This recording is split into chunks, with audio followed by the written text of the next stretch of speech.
IUPAC red case तो आपको याद होगा, उसमें आज ममता बनर्जी को जोर का झटका लगा क्योंकि आज आईपैक रेड केस में सुप्रीम कोर्ट का आदेश आया है। केंद्रीय एजेंसियों को चुनावी कार्यक्रम में दखल का अधिकार नहीं और पुलिस को भी फटकार लगाई गई है। नमस्कार, आप देख रहे हैं न्यूज़ 18 का डिजिटल प्लेटफॉर्म और मैं हूं आपके साथ श्रुति श्रीवास्तव।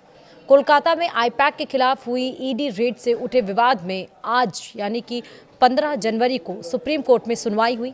ईडी की याचिका पर सुनवाई कर रहे सुप्रीम कोर्ट ने अपने आदेश में दोनों ही पक्षों को आईना दिखाया है।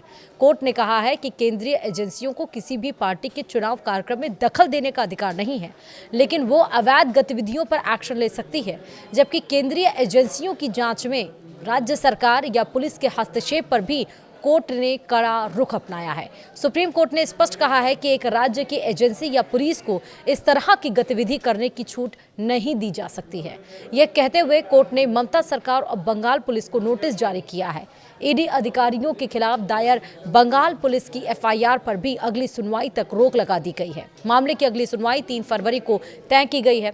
सुप्रीम कोर्ट ने कहा है कि स्थितियां और बिगड़ने और कानून का राज खत्म हो जाए, किसी भी केंद्रीय एजेंसी को किसी पार्टी के चुनावी कार्यक्रम में हस्तक्षेप करने का अधिकार नहीं है, लेकिन सही तरीके से किसी गैर कानूनी गतिविधि के खिलाफ एक्शन ले सकती है।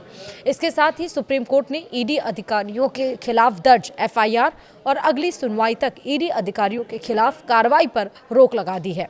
वहीं मामले की अगली सुनवाई 3 फरवरी को होगी। सुप्रीम कोर्ट ने पश्चिम बंगाल सरकार और पुलिस को सभी सीसीटीवी फुटेज समेत अन्य डिवाइसेस और दस्तावेज सुरक्षित रखने का आदेश भी दिया है। अब इस सुनवाई के दरमियान ईडी की ओर से पेश हुए सॉलिसिटर जनरल तुषार मेहता और बंगाल सरकार की ओर से पेश हुए वरिष्ठ वकील कपिल सिब्बल के बीच तीखी बहस हुई। एसजी ने ममता बनर्जी पर फाइलें चोरी करने का आरोप लगाया तो सिब्बल ने सवाल किया कि चुनाव से पहले ईडी आईपैक क्यों गई।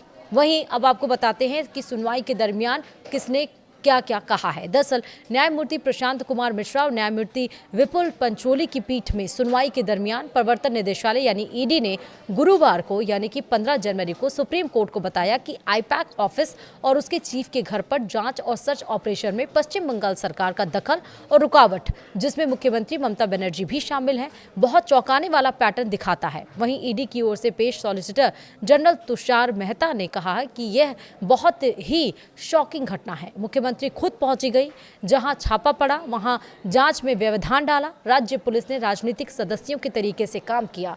वहीं एसजी ने यानी कि सॉलिसिटर जनरल तुषार मेहता ने कहा कि पीएमएलए की धारा 17 के तहत ईडी की ओर से कार्रवाई की जा रही थी और इसे जानबूझकर प्रभावित किया गया।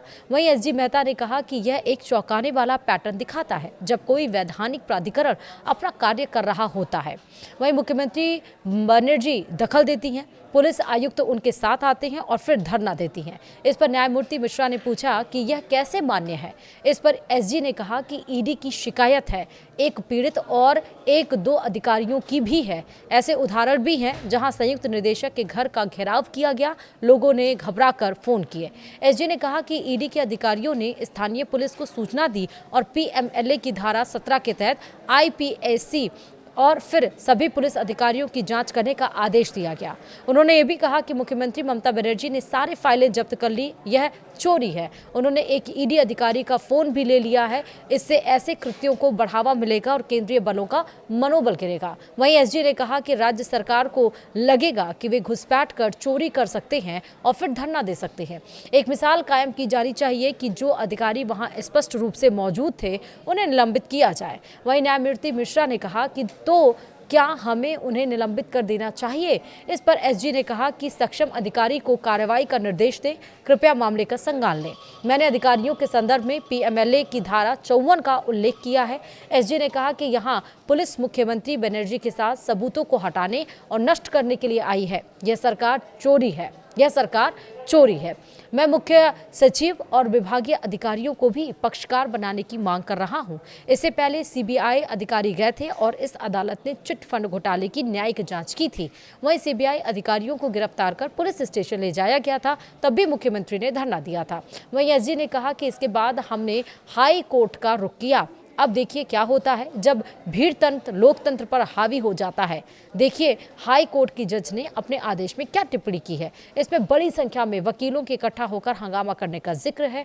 उन्होंने ये भी कहा कि अदालत का माहौल सुनवाई के लिए अनुकूल नहीं था। एसजी ने कहा कि इसके लिए बाकायदा मैसेज किया गया था। इसमें कहा गया कि कोर्ट को जंतर मंतर में तब्दील कर दो, यानी भारी भीड़ लाओ। वहीं एसजी ने कहा कि मैं वहां था। मैं आपको बताता हूं कि इस पर वरिष्ठ अधिवक्ता कपिल सिब्बल ने कहा कि मैं भी वहां था। न्यायमूर्ति मिश्रा ने बीच में बोलते हुए कहा कि कम से कम यहाँ हंगामा मत कीजिए। एसजी ने कहा कि मैंने वहाँ के विधि विभाग की व्हाट्सएप चैट रिकॉर्ड कर रखी है। ये सभी पार्टी के कानूनी प्रकोष्ठ के निर्देश पर की गई थी, इसलिए यह निर्दोषिता नहीं थी, यह जानबूझकर किया गया था। संदेश में लिखा है कि आज गेट नंबर पर सभा है। इस पर न्यायमूर्ति मिश्रा ने पूछा कि क्या वह जंतर मंतर था। एसजी ने कहा कि हाँ, अदालत को जंतर मंतर में बदल दिया गया था। उन्होंने उन सदस्यों के लिए बस और परिवहन की व्यवस्था भी की थी। उच्च न्यायालय ने आदेश पारित किया कि केवल वकील ही अदालत में प्रवेश करेंगे और सुनवाई का सीधा प्रसारण किया जाएगा।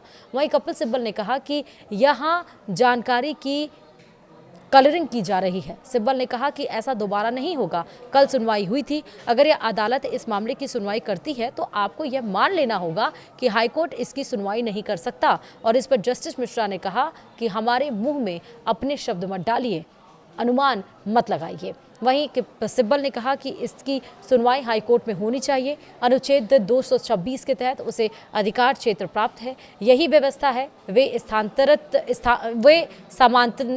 समानांतर कार्यवाही कर रहे हैं। वहीं वरिष्ठ अधिवक्ता सिंघवी ने कहा कि अभिषेक मनु सिंघवी की हम बात कर रहे हैं। सिंघवी ने कहा कि बिना किसी हंगामे की ईडी ने कल सुनवाई स्थगित करने का अनुरोध किया था।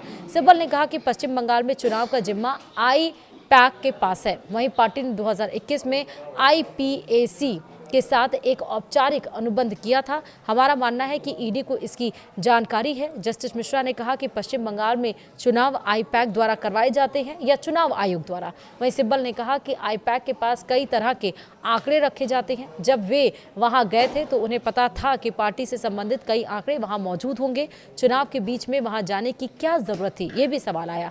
तो कोयला घोटाले में आखिरी बयान 24 फरवरी 2024 को दर्ज किया गया था। तब से वे क्या कर रहे थे। वहीं सिब्बल ने कहा कि अगर आपको जानकारी मिल गई तो हम चुनाव कैसे लड़ेंगे। अध्यक्ष को जाने का अधिकार था। अगर हम वीडियो दिखाएंगे तो झूठ साबित हो जाएंगे। हम भी बेहद परेशान हैं। ईडी को पार्टी कार्यालय के उस हिस्से में क्यों जाना चाहिए जहां सारी जानकारी मौजूद है। वहीं सिब्बल बीएनएसएस की धारा 105 का हवाला दिया गया। सिब्बल ने कहा कि मुख्यमंत्री द्वारा सभी उपकरण जब्त करने का आरोप झूठा है। यह उनके अपने पंचनामा से प्रमाणित है। यह सिर्फ पूर्वाग्रह पैदा करने के लिए किया जा रहा है। वहीं सिब्बल ने कहा कि 12:05 तक कोई जब्ती नहीं हुई। प्रतीक जैन के लैपटॉप में चुनाव से संबंधित सभी जानकारी थी। उन्होंने लैपटॉप और अपना निजी आईफोन लिया, बस इतना ही, कोई बाधा नहीं थी। और इस पर ईडी के हस्ताक्षर है। याचिका में कही गई बातें पंचनामा के विपरीत है। आईपीएसी यानी कि आईपैक के पास पार्टी सामग्री थी, इसलिए ईडी वहां गई थी। ईडी द्वारा अधिक से अधिक सामग्री एकत्र करने का यह पूरी तरह से दुर्भावनापूर्ण कृत्य है। वहीं सिब्बल ने कहा कि अगर कोई अपराध हुआ है तो उसकी सूचना राज्य को देनी होगी। अनुच्छेद 32 की याचिका में यह सब कैसे हो सकता है, ये सवाल कोर्ट की तरफ से। जस्टिस मिश्रा ने कहा कि यह सब वहां हुआ है, रिट याचिका में नहीं। सिब्बल ने कहा कि वे रिट याचिका में जांच की मांग नहीं कर सकते, उन्हें राज्य से जांच करने के लिए कहना होगा। हाईकोर्ट को इस मामले की सुनवाई क्यों नहीं करनी चाहिए, यह इस मामले की सुनवाई करने में असमर्थ नहीं है। वहीं एसजी ने कहा कि अन्य जगह पर इस मुद्दे पर सार्वजनिक बहस किए जा रहे हैं। मामलों पर मेरी आपत्ति केवल सिब्बल के संबंध में ही नहीं बल्कि अन्य लोगों के विरुद्ध भी है। सिब्बल ने कहा कि मेरे विद्वान मित्र को कोई आपत्ति नहीं होनी चाहिए क्योंकि वे जानते हैं कि यह कानून नहीं है। वही निर्णय सार्वजनिक संपत्ति है, इस पर चर्चा की जा सकती है। एसजी ने कहा कि यहाँ एक कहानी गढ़ी जा रही है राज्य और डीजीपी की ओर से। सिंघवी ने कहा कि हमें इस याचिका की स्वीकार्यता पर गंभीर आपत्ति है। यदि नोटिस जारी किया जाता है तो यह स्पष्ट किया जाना चाहिए कि यह हमारी स्वीकार्यता संबंधी आपत्ति के अधीन है। वहीं ईडी को केवल असाधारण परिस्थितियों में ही प्रवेश की अनुमति है जहां वस्तुतः कोई उपाय ना हो। मैं फोरम शॉपिंग का भी विरोध करता हूं। तो यानी कि एक तरफ से दोनों तरफ से फटकार लगी है। एक तो एफआईआर जो दर्ज करने की बात आई थी उस पर रोक लगा दी गई है और वहीं कोर्ट ने जो केंद्रीय एजेंसियां हैं उनको भी फटकार लगाई है। फिलहाल इसी के साथ इस वीडियो में इतना ही। नमस्कार।